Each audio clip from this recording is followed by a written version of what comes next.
Hatukupeleka kwa mkuu wa mkoa tutake suluhu.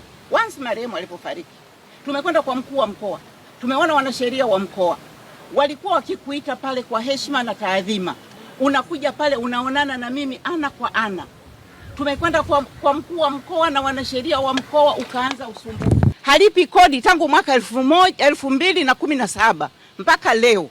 Mimi ni mjane, mimi mtu mzima, ananisumbua huyu. Nyumba nilipowakabidhi, sikukabidhi makorokoro yote yamejaa uchafu. Miaka kadhaa hamtaki kutoa kodi wala hamtaki kuhama.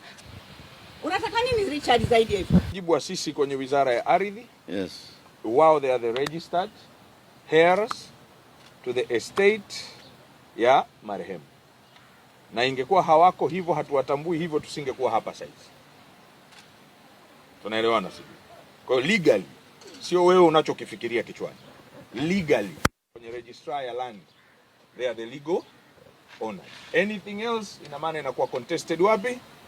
Mahakamani, wao wenyewe watajua. Mimi mpaka nafika hapa, naam, maana yake tumefanya due diligence yetu vizuri. Na mama ndio mrithi wa mali ya marehemu mume wake, na ndio wamesajili na mirathi yao mahakamani. Mirathi imeletwa Wizara ya Ardhi. Kutoka siku hii ya leo, moja, aidha wewe umevacate property ya mama siku 14,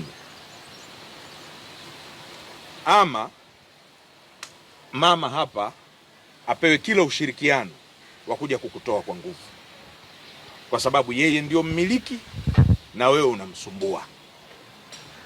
Sasa hiyo mpaka kufika kutaka muuziane, kama angekuwa sio mmiliki mngekubaliana kwamba bwana basi niuzie. Hayo ni makubaliano ambayo mimi sio sehemu yangu ya kazi yangu. Kamishna, naam, anza kuhesabu siku 14 kutoka leo. Sawa. Anza kuhesabu siku 14 kutoka leo. Sawa. Ikifika siku ya 14 tuje tutie kufuli. Sawa.